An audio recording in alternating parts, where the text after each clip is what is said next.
नमस्कार, मैं रविश कुमार। जुमला बांटने की भी हद होती है। महिला आरक्षण अधिनियम में ओबीसी और अल्पसंख्यक महिलाओं के लिए कोई प्रावधान नहीं है। ओबीसी महिलाओं का आरक्षण नहीं होने से विरोध का विस्फोट हो गया है। सपा, राजद, बसपा, कांग्रेस सभी ने इसका विरोध कर दिया है। यही नहीं, महिला आरक्षण बिल पास हो भी गया तो अभी लागू नहीं होगा। यह बिल में ही लिखा हुआ है। यह लिखा है कि जब नई जनगणना होगी, संसदीय सीटों का परिसीमन होगा, तब जाकर महिला आरक्षण लागू होगा। पास अभी होगा 2026 में, जब मौजूदा परिसीमन की समय सीमा समाप्त होगी, उसके बाद महिला आरक्षण लागू होगा। मतलब यह मजाक अच्छा है। यही हाल आपको याद दिलाता हूं नागरिकता कानून के साथ हुआ। 2019 में किस तरह पास कराया गया, लेकिन अभी तक यह कानून लागू नहीं हुआ है। पास होने के बाद भी यह कानून लापता है। प्रचंड बहुमत से लबालब मोदी सरकार भी अपने बिल में ओबीसी की महिलाओं, अल्पसंख्यक महिलाओं को आरक्षण नहीं दे सकी। हर चीज को इवेंट में बदल देने वाली सरकार का लगाया शामियाना बिना आंधी और बारिश के कारण ही उजड़ गया। इस बिल का जितना स्वागत नहीं होगा, उससे कहीं ज्यादा विरोध। आखिर ओबीसी महिलाएं इसे कैसे स्वीकार करेंगी? इसी के साथ सरकार ने देश की जनता को याद दिला दिया कि 10 साल में नई जनगणना का काम नहीं हुआ। जब इस बिल को 4 साल या 5 साल बाद लागू होना है, तो सूत्रों के हवाले से इतना माहौल क्यों बनाया गया? क्या इसीलिए कि 2 भाषण देने के बाद एक और भाषण देने का मौका मिलेगा? ऐसा लगता है कि संसद का यह विशेष सत्र प्रधानमंत्री के भाषणों का विशेष सत्र साबित होने जा रहा है। विशेष सत्र बुला लिया गया और पता ही नहीं लगता है कि करना क्या है। 18 सितंबर से लेकर 19 सितंबर के बीच संसद में प्रधानमंत्री के 2-2 भाषण हो गए हैं। जरा सोचिए तो सही कि क्या कल कहने में कुछ कमी रह गई थी, जो आज भी उन्होंने लंबा भाषण दिया है। ऐसा लगता है कि संसद को प्रधानमंत्री के क्लासरूम में बदल दिया गया है, जबकि इसी संसद में उनका रिकॉर्ड है कि रूटीन के जवाब के अलावा मात्र 2 बार जवाब देने आए हैं। राज्यसभा में मल्लिकार्जुन खड़गे ने यह बात कही है। 18 सितंबर के दिन से ही माहौल बनाया जा रहा है, महिलाओं में उम्मीदें पैदा की जा रही हैं, लेकिन निकला क्या? यही कि ये 2024 के चुनाव से लागू नहीं होगा। जब यही करना था तो इसे पहले कर लेते। हम आज इस पर बात करेंगे, लेकिन शुरुआत उस बात से जिससे पता चलता है कि बीजेपी के खेमे में महिला की वंदना करने वाले कैसे कैसे नेता हैं। इस बिल का नाम ही नारी शक्ति वंदन बिल रख दिया गया है। असम के मुख्यमंत्री हेमंता बिस्वा शर्मा ने कहा है कि वे कमलनाथ को चुनौती देते हैं। अगर कमलनाथ सच्चे हनुमान भक्त हैं तो 10 जनपद को जला दें। आप जानते हैं कि 10 जनपद सोनिया गांधी का घर है। 76 साल की सोनिया गांधी वरिष्ठ सांसद हैं। एक मुख्यमंत्री अपनी पूर्व पार्टी की अध्यक्ष और नेता का घर जलाने की बात सार्वजनिक रूप से कर रहे हैं। एक राज्य का मुख्यमंत्री एक महिला सांसद का घर जलाने का आह्वान कर रहा है। यह सब इतना सामान्य हो चुका है कि आपने सुना है कि प्रधानमंत्री ने इसकी निंदा की है। संवैधानिक पद पर बैठे व्यक्ति एक महिला सांसद का घर जलाने की चुनौती दे रहे हैं। क्या सच्चा हनुमान भक्त होने की यही निशानी बची है कि कमलनाथ अपनी पार्टी के नेता का घर जला दें? महिलाएं चाहे संभ्रांत हों या आर्थिक रूप से कमजोर हों या जाति के हिसाब से अंतिम पायदान पर हों, पुरुषों के समाज में सबका अलग ही संघर्ष है। किसी का दोहरा है तो किसी का गरीबी और जाति के कारण तिहरा है। जिस वक्त महिलाओं को राजनीतिक रूप से सशक्त करने की खबर आ रही है, उसी वक्त उनकी आर्थिक हालत खस्ता होने की भी खबर आ रही है। जल्दी से उस पर भी नजर डाल लेते हैं। फाइनेंशियल एक्सप्रेस की यह रिपोर्ट बताती है कि भारत में घरेलू बचत 50 साल के न्यूनतम स्तर पर पहुंच गई है। वित्त वर्ष 2022 में यह जीडीपी का 7.2% थी। वित्त वर्ष 2023 में घटकर 5.1% हो गई है। यह आंकड़ा रिजर्व बैंक ऑफ इंडिया ने जारी किया है। इस दौरान घरेलू कर्जे का बोझ भी तेजी से बढ़ता जा रहा है। यानी आम भारतीयों के घर कर्जे में डूबे हैं, महिलाओं पर कितना असर पड़ता होगा। यह रिपोर्ट बताती है कि मीडिया में जितना उछल कूद कर लीजिए, घर की तिजोरी खाली है और कर्जे का लोड इतना है कि स्टेट बैंक ऑफ इंडिया कह रहा है ईएमआई नहीं देने वालों को याद दिलाने के लिए चॉकलेट भेजेंगे। सोचिए 50 साल में घरेलू बचत इतनी कम कभी नहीं हुई, इसकी कोई खोज खबर नहीं। राजनीति में भावुकता और धार्मिकता इसी वजह से ज्यादा है क्योंकि आर्थिक हालत को लेकर ढोल पीटने के लिए अब ढोल भी नहीं बचा है, बल्कि फट चुका है। हालत यह हो गई है कि गैस सिलेंडर का दाम 200 रुपए कम किया जाता है तो ढिंढोरा पिटवाया जाता है। अब पता चल रहा है कि लोगों का पैसा कहां जा रहा है। घरेलू बचत के 50 साल में सबसे कम स्तर पर पहुंचने से महिलाओं पर क्या असर पड़ रहा होगा। अब आते हैं महिला आरक्षण विधेयक पर। 18 सितंबर की शाम प्रहलाद सिंह पटेल नाम के राज्य मंत्री ने इसकी घोषणा करते हुए ट्वीट कर दिया, मगर ट्वीट को डिलीट भी कर दिया।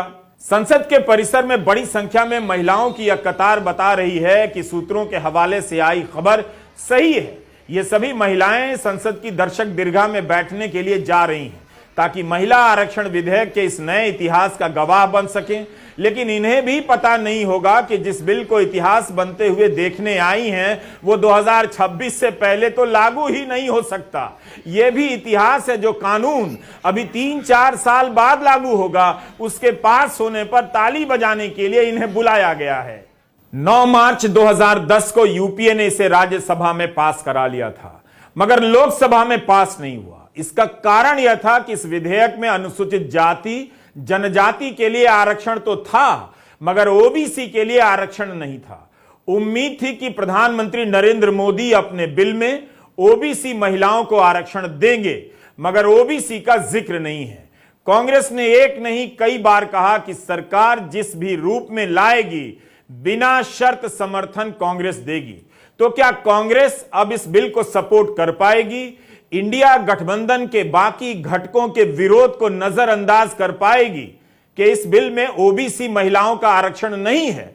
इस बिल के ड्राफ्ट पर 128वां संविधान संशोधन लिखा है, मगर प्रधानमंत्री नरेंद्र मोदी ने इसे नारी शक्ति वंदन अधिनियम कहा है। क्या वाकई प्रधानमंत्री की इन बातों में आपको कुछ अजीब नहीं लगता? उन्होंने कहा कि 19 सितंबर की यह तारीख अमृतत्व को प्राप्त होने जा रही है। इसमें अमृतत्व क्या है? क्या इसका कुछ भी मतलब निकलता है? ओबीसी महिलाओं को आरक्षण देना भूल गए, किसी भी अल्पसंख्यक महिला समाज को आरक्षण देना भूल गए, फिर भी यह अमृतत्व है। और तो और प्रधानमंत्री इसका नारी शक्ति वंदन अधिनियम नाम रख रहे हैं। इस अधिनियम से आरक्षण शब्द ही गायब है। क्या आरक्षण की जगह आप वंदन का इस्तेमाल कर सकते हैं? संवैधानिक अधिकारों को दैविक वंदना के शब्दों से विस्थापित किया जा रहा है। वैसे इस बिल में नया कुछ नहीं, 2010 का ही बिल पेश कर दिया गया है। ओबीसी महिलाओं का जिक्र नहीं है। प्रधानमंत्री मोदी शायद यह भी कह दें कि इस अधिनियम में ओबीसी महिलाओं को शामिल नहीं करने के लिए ईश्वर ने उन्हें चुना है। हम बेहद विचित्र दौर में हैं, कहीं भागने का रास्ता नहीं। हम आपको प्रमिला दंडवते की याद दिलाना चाहते हैं। इस बिल पर अगर पहली कॉपीराइट किसी की है तो प्रमिला दंडवते की है, क्योंकि उन्होंने ही 1996 में इसे प्राइवेट मेंबर बिल के तौर पर रखा था। तब एचडी देवेगौड़ा देश के प्रधानमंत्री थे। प्रमिला दंडवते महाराष्ट्र से जनता दल की सांसद थी और जयप्रकाश नारायण के आंदोलन से जुड़ी थीं। प्रजा सोशलिस्ट पार्टी से राजनीतिक सफर की शुरुआत हुई। आपातकाल में 18 महीने जेल में रहीं। 1980 में जनता दल की टिकट पर मुंबई नॉर्थ सेंट्रल से चुनाव जीती। आरंभ से ही प्रमिला दंडवते महिला आरक्षण की समर्थक रहीं। प्राइवेट मेंबर बिल पेश करने के बाद तय हुआ कि एक संसदीय कमेटी पूरे देश में जाकर अलग अलग संगठनों से बात करे और ड्राफ्ट तैयार करे। उस कमेटी की चेयरपर्सन सीपीआई की गीता मुखर्जी बनाई गईं। इस कमेटी में ममता बनर्जी, मीरा कुमार, सुमित्रा महाजन, नीतीश कुमार, शरद पवार, विजय भास्कर रेड्डी, सुषमा स्वराज, उमा भारती, गिरिजा व्यास, रामगोपाल यादव, सुशील कुमार शिंदे और हन्नन मुल्ला थे। इस कमेटी ने जो प्रारूप बनाया उसके अनुसार महिला आरक्षण 15 साल के लिए लागू होना था। एक सीट को एक बार के लिए ही आरक्षित किया जाना था और सीटों का रोटेशन होना था। इस तरह 3 चुनावों में सभी सीटों पर एक बार महिला आरक्षण लागू हो जाता। 15 साल के पीछे यह सोच थी कि इस दौरान महिलाएं अपनी राजनीतिक पहचान बना लेंगी, फिर इसकी जरूरत नहीं रहेगी। 16 मई 1997 को लोकसभा में इसे लेकर बहस हुई, लेकिन सत्ता पक्ष के गठबंधन से ही इसका विरोध हो गया। सांसद शरद यादव ने कहा कि कौन महिला है कौन नहीं, केवल बाल कटी महिलाओं के लिए आरक्षण नहीं होने देंगे। यूनाइटेड फ्रंट की सरकार पास नहीं करा सकी और लोकसभा भंग होने पर यह बिल लैप्स हो गया। बार बार समाप्त हो जाने के बाद भी यहां तक लाने में सभी दलों की महिला सांसदों का योगदान रहा है, मगर इसकी भूमिका तैयार करने और सामाजिक स्तर पर इसकी मांग को जिंदा रखने के लिए महिला संगठनों ने कम बड़ी भूमिका नहीं निभाई है।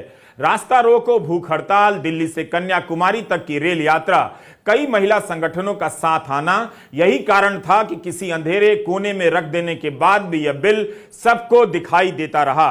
रंजना कुमारी शुरू से ही इस मसले से जुड़ी रही हैं, ड्राफ्ट तैयार करने से लेकर धरना प्रदर्शनों में शामिल होने तक। संसद के विशेष सत्र में महिला आरक्षण विधेयक को पारित किए जाने की बात चल रही है।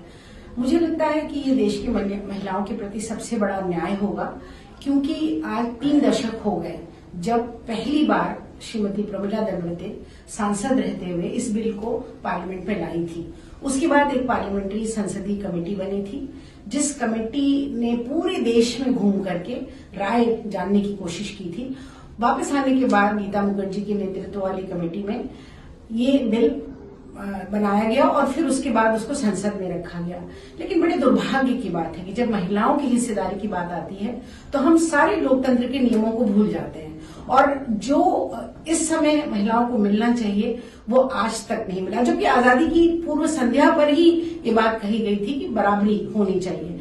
ओबीसी महिलाओं को आरक्षण ही महिला आरक्षण के पास होने में सबसे बड़ी रुकावट बनता रहा। गीता मुखर्जी कमेटी ने भी कहा कि उचित समय पर ओबीसी महिलाओं को आरक्षण दिया जाना चाहिए। नीतीश कुमार, शरद यादव, मुलायम सिंह यादव, लालू यादव ओबीसी महिलाओं को आरक्षण दिए जाने की मांग पर अड़े रहे, लेकिन प्रधानमंत्री मोदी की सरकार ने जो ड्राफ्ट पेश किया है उसमें ओबीसी महिलाओं के आरक्षण की बात नहीं है, अल्पसंख्यक महिलाओं के आरक्षण की बात भी नहीं है। indiatogether.org की मीनाक्षी नाथ को दिया प्रमिला दंडवते का एक पुराना इंटरव्यू पढ़ रहा था। उन्होंने बताया कि 1987 में कर्नाटक की जनता सरकार ने पहली बार पंचायतों में 25% महिला आरक्षण लागू किया और एक झटके में राज्य में 18,000 प्रतिनिधि चुन ली गई। बाद में 33% आरक्षण दिया गया। उसी के बाद राजीव गांधी ने पंचायती राज में महिलाओं को 30% आरक्षण देने का प्रस्ताव लाया, जिसे नरसिम्हा राव की सरकार ने 1993 में लागू किया। यहां सवाल है कि मोदी सरकार के 10 साल गुजर जाने के बाद इस बिल की याद क्यों आई? क्या राजनीति में महिलाओं के मुद्दे का चक्र घूम रहा है? आखिर प्रधानमंत्री मोदी ने महिला आरक्षण की बात कब की? क्या आपको याद आता है? जुलाई 2014 में प्रधानमंत्री नरेंद्र मोदी ने संसद में कहा कि महिला आरक्षण बिल जल्द से जल्द पास होगा, लेकिन 9 साल बाद 2023 के सितंबर में इसकी याद आई, उसमें भी ओबीसी महिलाओं को भूल गए। 2013 में प्रधानमंत्री मोदी ने फिक्की के सम्मेलन में महिला उद्यमियों से कहा था कि उन्होंने गुजरात के स्थानीय निकायों में 50% महिला आरक्षण लागू करने का बिल पास किया था, मगर राज्यपाल ने लागू नहीं करने दिया। जाहिर है उनका इशारा कांग्रेस की तरफ था, लेकिन 2014 से 2023 तक उन्हें रोकने वाला कोई नहीं। फिर भी उन्हें दूसरे कार्यकाल के आखिरी साल में महिला आरक्षण की याद आई, और अगर यह कानून बना भी तो 2026 से पहले लागू नहीं होगा, यानी यह 2029 के चुनाव में लागू होगा अगर परिसीमन हुआ और नई जनगणना हो सकी तो। जून 2014 में सुषमा स्वराज ने कहा था कि महिला आरक्षण बिल पास करना 16वीं लोकसभा के लिए मील का पत्थर साबित होना चाहिए। उन्होंने कहा कि भाजपा ने 4 साल पहले राज्यसभा में कांग्रेस का समर्थन किया तो कांग्रेस भी करे। जवाब में कांग्रेस अध्यक्ष मल्लिकार्जुन खड़गे ने उस वक्त अपनी तरफ से तुरंत ही समर्थन दे दिया था। 18 सितंबर को जब यह अफवाह उड़ने लगी कि मोदी सरकार महिला आरक्षण बिल लाने वाली है, तब कांग्रेस भी पूरी तैयारी से ट्विटर के मैदान में उतर गई और इस बिल से संबंधित पार्टी की पहल का इतिहास बताया जाने लगा। ट्विटर पर जाकर देखने लायक है कि कांग्रेस कितनी तैयारी से लोगों को याद दिला रही थी कि उसने इस मसले पर कब कब क्या क्या किया। ट्विटर पर राजीव गांधी के बयान चलाए जा रहे थे। 2010 में राज्यसभा में पास होने के बाद सोनिया गांधी का पुराना इंटरव्यू निकालकर चलाया जा रहा था। यही नहीं, कांग्रेस राहुल गांधी और सोनिया गांधी के लिखे पत्रों को भी ट्वीट करने लगी। सोनिया गांधी ने 2018-2019 में प्रधानमंत्री नरेंद्र मोदी को पत्र लिखा कि इस बिल को पास किया जाए, कांग्रेस समर्थन करेगी। जुलाई 2018 में राहुल गांधी ने भी प्रधानमंत्री को पत्र लिखकर इस बिल को पास कराने की मांग की थी और कहा कि कांग्रेस इस बिल पर बिना शर्त समर्थन देगी। अगस्त 2014 में महिला कांग्रेस के सम्मेलन में सोनिया गांधी ने कहा था कि कुछ दलों के विरोध के कारण यह बिल पास नहीं हो सका, मगर विपक्ष में रहते हुए भी कोशिश करते रहेंगे। कांग्रेस महासचिव जयराम रमेश ने 17 सितंबर को ही विस्तार से ट्वीट कर दिया। राजीव गांधी ने मई 1989 में पंचायतों और नगरपालिकाओं में महिलाओं के 1/3 आरक्षण के लिए संविधान संशोधन विधेयक पेश किया था। लोकसभा में पास हुआ मगर राज्यसभा में नहीं। अप्रैल 1993 में पीवी नरसिम्हा राव की सरकार में यह पास भी हुआ, कानून भी बना। जयराम रमेश ने बताया कि 1993 में नरसिम्हा राव की सरकार के फैसले के कारण आज पंचायतों में 15 लाख से अधिक महिलाएं निर्वाचित हैं। पिछले शनिवार को हैदराबाद में कांग्रेस कार्य समिति ने प्रस्ताव पास कर महिला आरक्षण विधेयक पारित करने की मांग की। संसद के विशेष सत्र के पहले दिन कांग्रेस नेता अधीर रंजन चौधरी ने लोकसभा में कहा कि सरकार इस बिल को पास करे।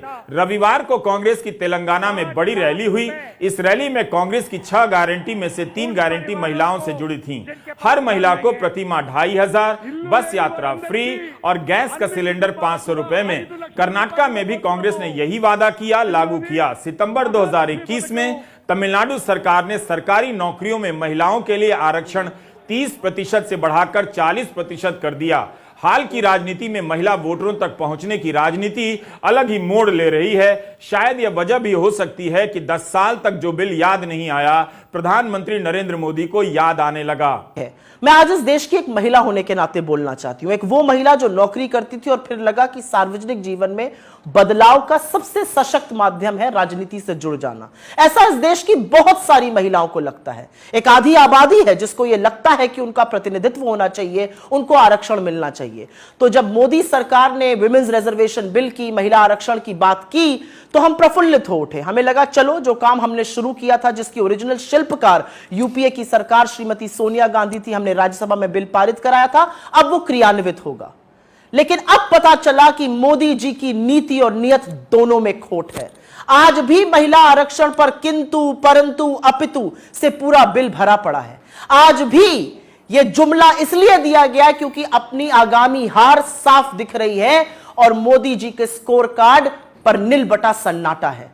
तो महिलाओं को एक जुमला दे दिया गया महिला आरक्षण का, लेकिन असलियत इस बिल में साफ हो गई, क्योंकि यह बिल साफ तौर से कहता है कि महिला आरक्षण तभी होगा जब पहले जनगणना होगी, फिर डिलिमिटेशन होगा और उसके बाद महिला आरक्षण क्रियान्वित होगा। मतलब 2029 से पहले महिला आरक्षण संभव ही नहीं है।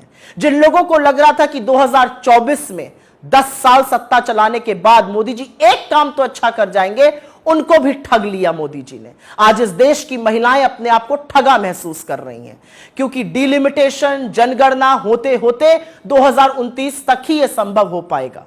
पंचायतों के स्तर पर नीतीश कुमार ने महिला आरक्षण को नया मोड़ दिया। 2006 में बिहार में नीतीश कुमार ने पंचायतों में महिला आरक्षण को 33% से बढ़ाकर 50% कर दिया। महिला वोटर तक पहुंचने में राजनीतिक दलों की सांस फूल रही है। इस सेगमेंट पर अलग अलग दलों और नेताओं की अपनी पकड़ है। महिलाओं के सेगमेंट पर बीजेपी के नेताओं के विरोध का भी अपना इतिहास है।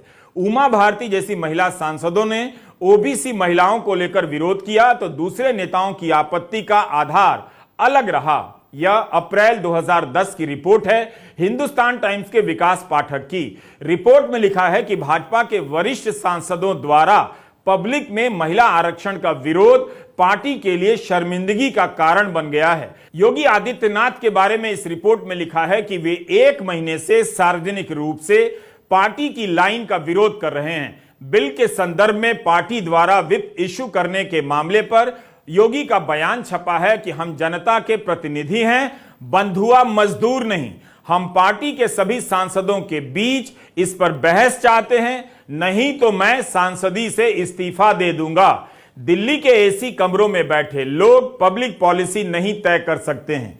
एक तरफ पार्टी आधिकारिक रूप से बिल का समर्थन कर रही थी और योगी आदित्यनाथ कह रहे थे कि वे बिल का विरोध करेंगे, चाहे उसमें सब कोटा हो या ना हो।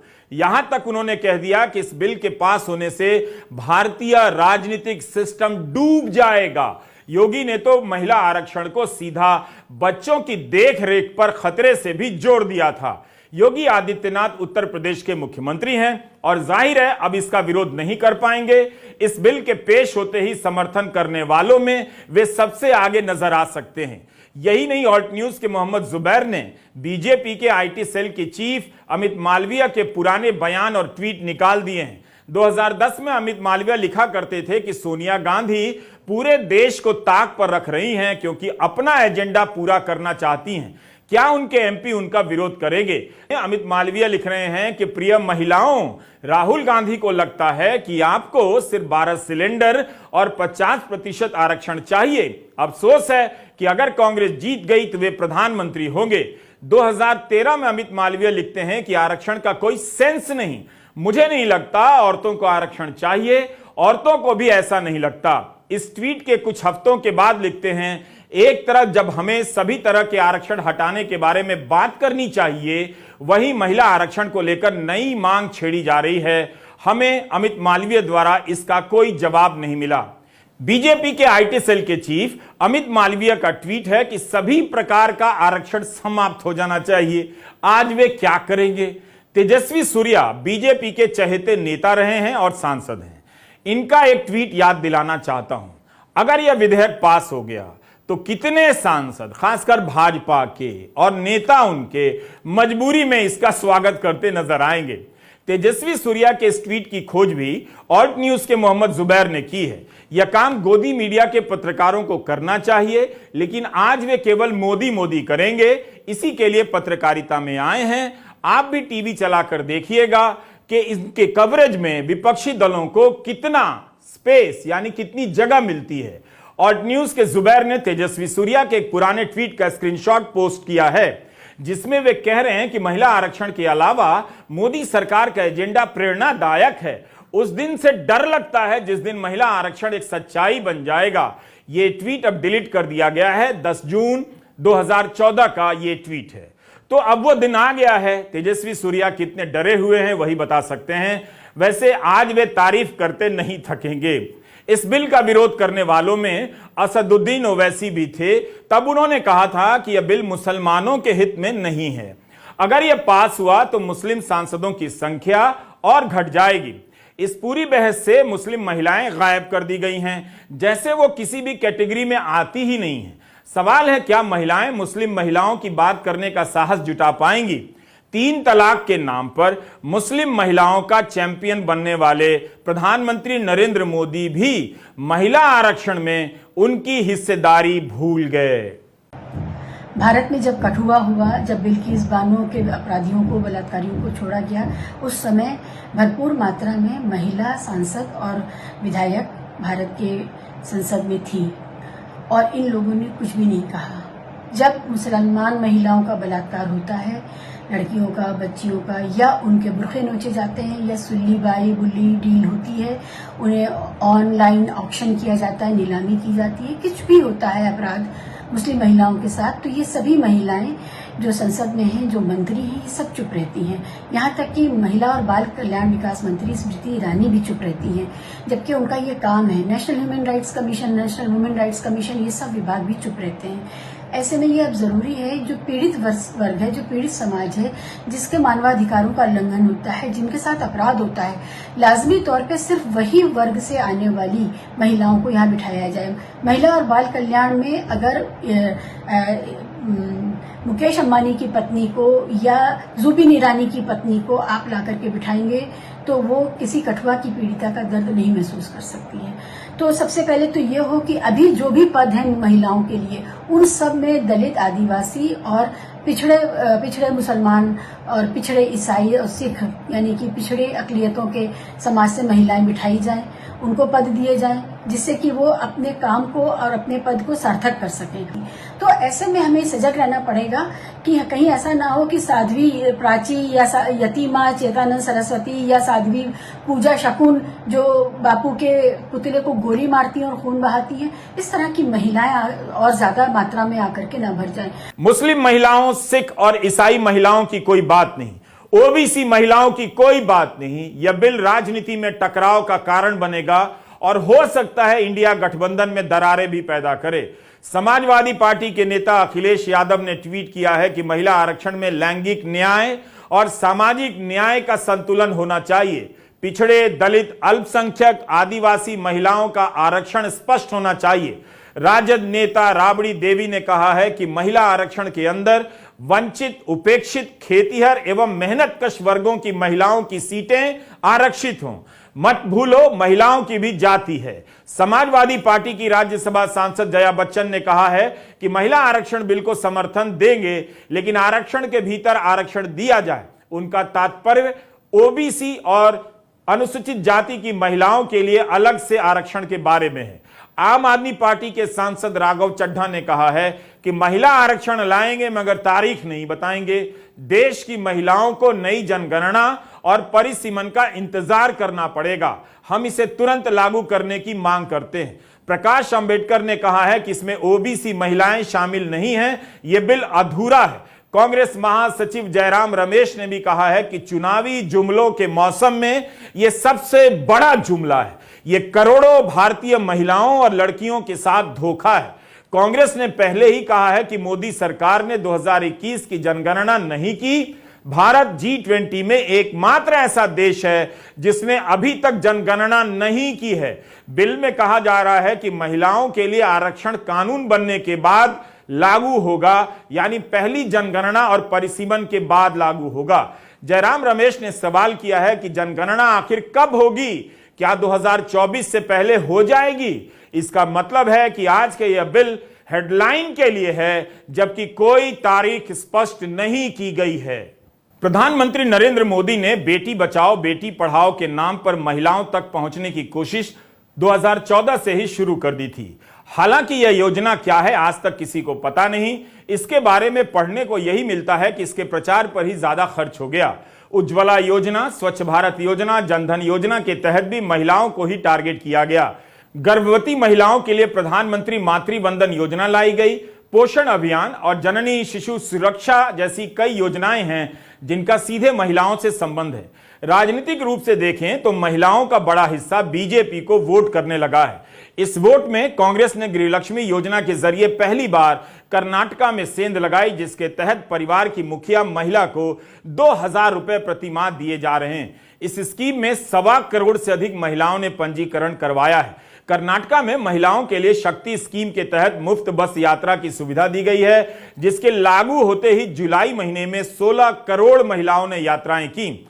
2019 में आम आदमी पार्टी ने दिल्ली में महिलाओं के लिए बस यात्रा फ्री कर दी। आम आदमी पार्टी का बयान है कि दिल्ली में 1 करोड़ से कम औरतें हैं, लेकिन 3 साल में 100 करोड़ पिंक टिकट काटी जा चुकी है। पिंक टिकट यानी फ्री सफर। इंडियन एक्सप्रेस ने फरवरी में लिखा था कि दिल्ली सरकार के अफसरों के मुताबिक 3 साल में इस स्कीम पर 1000 करोड़ का खर्च हुआ है। 2021 में यह योजना तमिलनाडु में भी लागू की गई। महिलाओं का राजनीतिक प्रतिनिधित्व पंचायतों और निकायों के स्तर पर फैलता जा रहा है।